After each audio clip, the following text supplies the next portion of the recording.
Taste the Daily.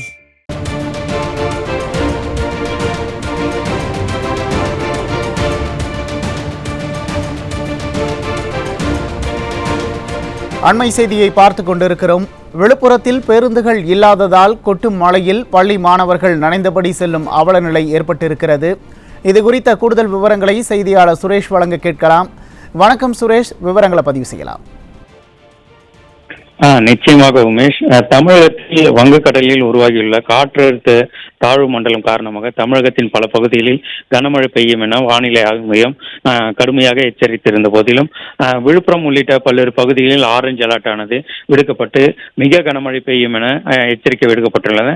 அதன் காரணமாக தற்போது காலை முதலே மாவட்டத்தின் பல்வேறு பகுதிகளில் மழை பெய்து வருகின்ற நிலையில் தற்போது மாலை நேரங்களில் கனமழையானது மாலை 3 மணியிலிருந்து கனமழையானது பெய்து வருகிறது. இருந்த போதிலும் பள்ளி கல்லூரிகளுக்கான விடுமுறை மற்றும் பாதி நேர விடுமுறையானது அறிவிக்கப்படாமல் இந்த மாவட்ட நிர்வாகம் எப்போதும் இந்த மழைக்காலங்களில் தாமதமான விடுமுறை அறிவிப்பதும் பள்ளி வேலை நாட்களில் அந்த மழை நேரங்களில் பள்ளிகளை இயங்க செய்வது உள்ளிட்ட பல்வேறு மாணவர்களை அவதிக்குள்ளாக கொன்றிய செயல்களை செய்து வருவது குறிப்பிடத்தக்கது. அந்த வகையில் தான் அதற்கான ஒரு சான்றாகத்தான் இந்த காட்சிகளை நாம் பார்த்து கொண்டு இருக்கிறோம்.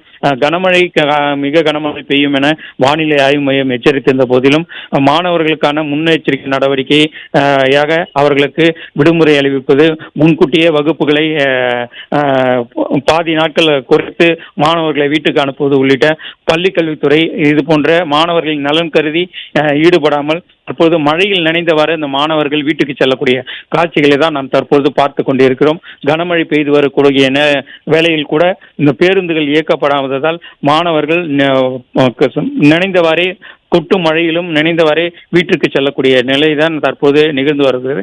அந்த காட்சிகளை தான் தற்போது பார்த்து கொண்டிருக்கிறோம்.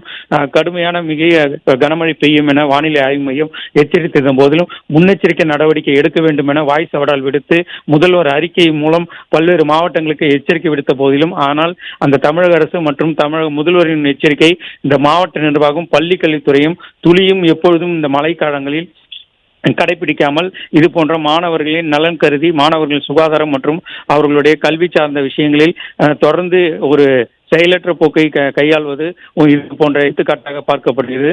மேலும் பேருந்துகள் இல்லாத நிலையில் மாணவர்கள் அவதிக்குள்ளாகி இருப்பது நாள்தோறும் பல்வேறு செய்திகள் வாயிலாக நாம் வெளியிட்டு வருகிறோம். அதற்கு ஒரு சான்றாக தான் இந்த மழைக்காலங்களில் கூட பேருந்துகளை இயக்க முடியாத ஒரு சூழலில் மாணவிகள் நினைந்தவாறே இந்த பள்ளி கல்விக்குறிக்கு செல்லக்கூடிய ஒரு நிலை ஏற்பட்டிருப்பது குறிப்பிடத்தக்கது.